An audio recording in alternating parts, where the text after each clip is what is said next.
Assalamu alaikum. Today we will study the last experiment in this semester, that is experiment number 8 with the title Kirchhoff's Rules. Please refer to the link written here in number 2. This is for a video recorded by the lab technician Mr. Yusri showing the detailed steps in doing the experiment, where some measurements of the currents and the voltages in the circuit are taken. And you need the measurements of this experiment. You need to refer to table 7.1 in the next page and copy the data provided in this table, because in this table we listed down the measured currents and voltages in the circuit. Copy these data in the report and use them in the analysis. You need to refer to the discussion section and answer the relevant questions. After you complete your report, you can send it to me to my email address as mentioned here. Also, you need to attend the class on Sundays at 5 p.m. Okay, let's start with this experiment, Kirchhoff's rules. So the purpose of this experiment is to demonstrate Kirchhoff's rules for electrical circuits. I'm sure you have done this topic in the theoretical class. There are two rules. We call them Kirchhoff's rules. One is for the current and the other one is for the voltage. So we are going to do some measurements here in this experiment and to confirm those rules of Kirchhoff. So here is the procedure of connecting the resistors with the battery. And in figure 7.1b, you can see here is the circuit diagram, where in this circuit we used 5 resistors, R1, R2, R3, R4, and R5, and they are connected in this fashion with the battery. So in the video that you are going to watch, you will see the values of the currents passing through each of these 5 resistors, as well as the voltage across each of these 5 resistors.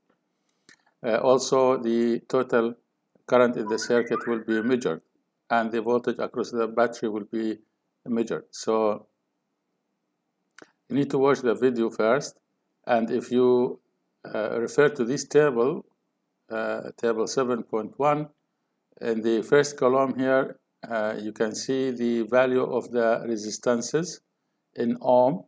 So R1 is 100 ohm, R2 is 560 ohm, R3 is 330 ohm, R4 is 100 ohm, and R5 is 330 ohm. The current measured in each of these 5 resistors are listed here, and these are the voltages across each of the 5 resistors. Okay? So what I want you to do is, I want you to refer to the figure 7.1b, this figure,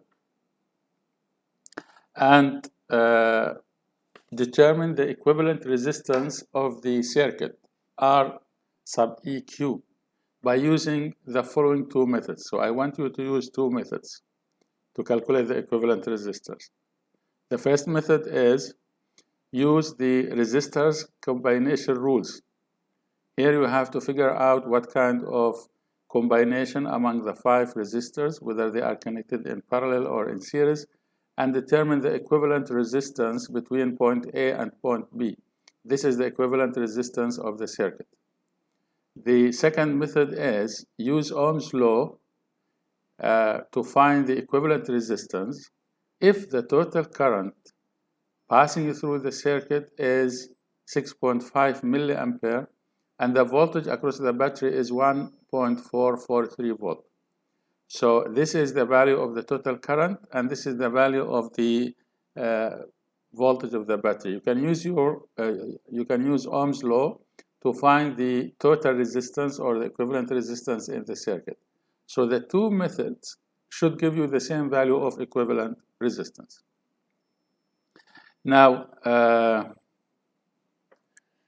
this is the table, the same table, but I included the data measured in the laboratory. And you have to do this analysis. So you have to determine the net current flow into or out of each of the 4 nodes in the circuit. What do we mean by node here is the connection point between resistors. Like if I take you back to figure 7.1, point C is called node, point D is called node, A is called node, B is called node. So these are 4 nodes, okay, where at this point we have 2 resistors and the battery are connected together. So this is a common point, a connection point. We call it a node, connecting the positive terminal of the battery to R1 and R2. Node C is connecting R1, R2, and R3. This is R3. And node D is connecting R2, R3, and R4, and node B connecting R2, R4 with the negative polarity of the battery. So what you need to do here is you need to determine the current flow into or out of each of the 4 nodes in the circuit. And number 2, you need to determine the net voltage drop around at least 3 of the 6 or so closed loop. Remember, if the potential goes up, treat the voltage drop as positive, while if the potential goes down, treat it as negative. Let me explain this point. If we go back to the circuit, how many closed loops do we have? Well, we have A, C, D, A, 1 loop. We have C, B, D, C. This is also closed loop. So far we have 2. We have A, C, B, D, A. This is a 3rd loop. Okay? So you can use these three closed loops, or okay, if you want to have more loops, you can start A, C, B, A, the outer one.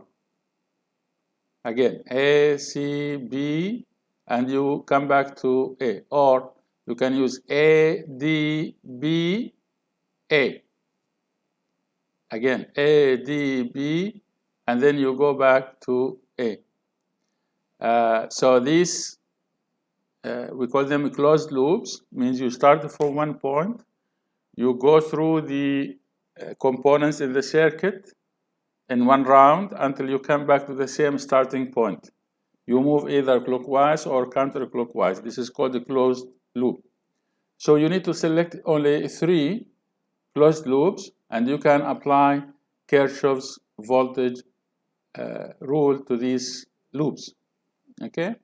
So you need to determine the net voltage drop around at least 3 of the 6 or so closed loops.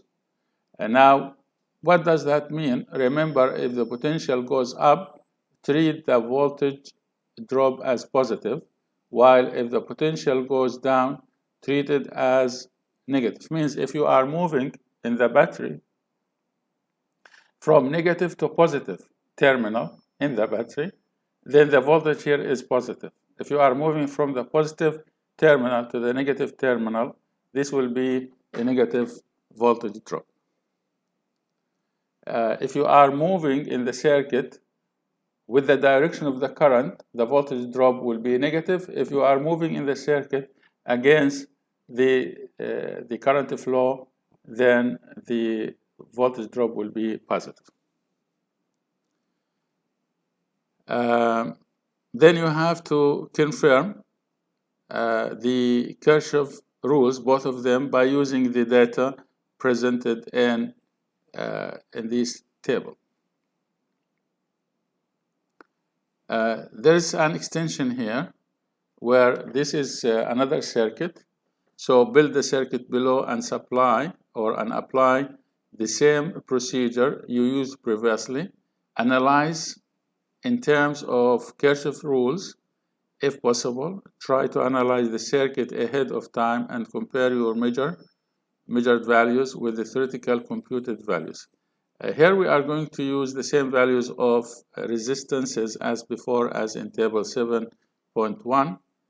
We are going to use now V1 and V2. So use 1.5 volt for V1, 1.5 volt for V2, and also you do the same analysis as the previous circuit. We can discuss more during our class on Sunday, inshallah. Okay, thank you very much. Bye-bye. Assalamu alaikum.